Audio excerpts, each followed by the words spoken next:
Hey guys, how you doing? Today I'm looking at Rimworld and I put together 10 tips based upon the first 30 hours that I've played. These are things that people with a lot of experience of the game have told me about while I've been streaming, so I found them helpful and therefore hopefully you will as well. Beds are really important. You don't really want your colony sleeping in shoddy beds, so what you need to do is make sure that the person with the highest construction skill is making them and then remake them and then take them down if they're no good until you get yourself a set of really good beds. That way it helps with the morale of your little men in your colony. Monitor your crops carefully.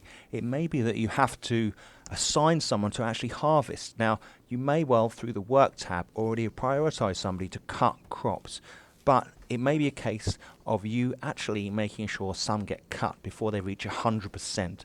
Now, this can be because of blights in the summer or in the winter, or fires, or animals that are eating your crops. You may have animals that are actually eating the crops and you don't realize it, but just look after them, and you'll have to do a little bit of manual micromanagement there so that you can make sure you've got a food supply for your colony.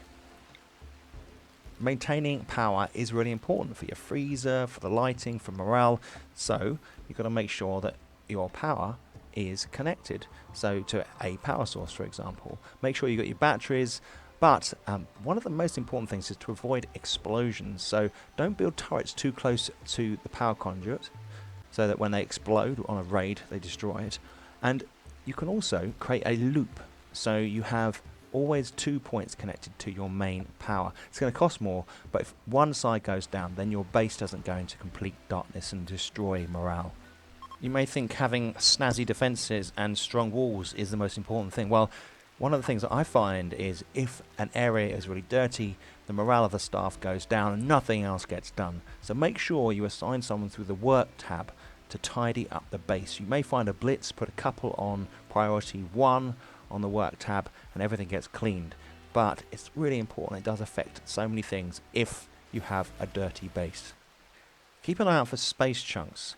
A starting map will have quite a few, and then occasionally they do fall from the sky. If you deconstruct them when you select them, you will find a guy will head straight there, and you will get things like components, steel and slag. Very handy, free resource.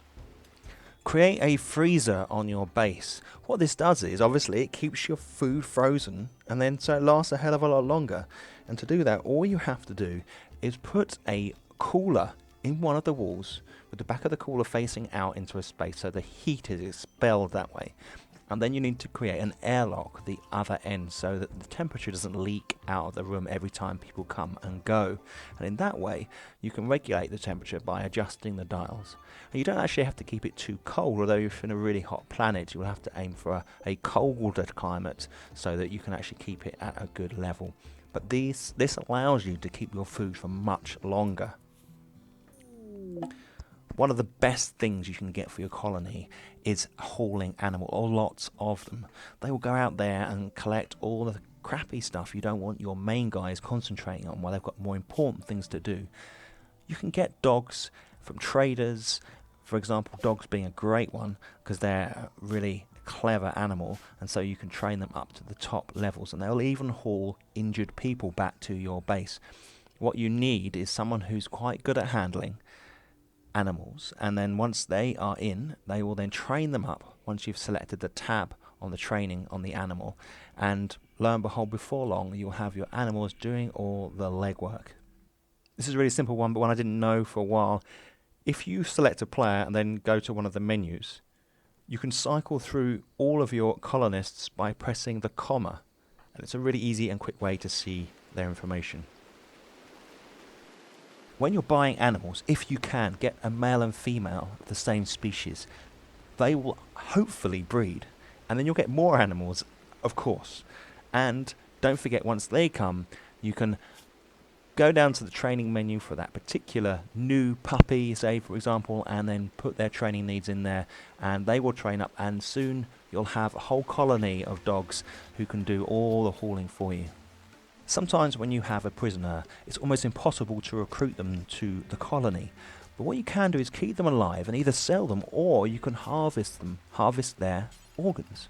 Now, I have one of my colonists here who had a heart attack, and what I did is I took the heart from the prisoner who I couldn't recruit, it's very difficult, and then performed the operation. And incidentally, my doctor is a very high level, so he did the operation successfully, and it meant that my man could live on a lot longer with a heart replacement.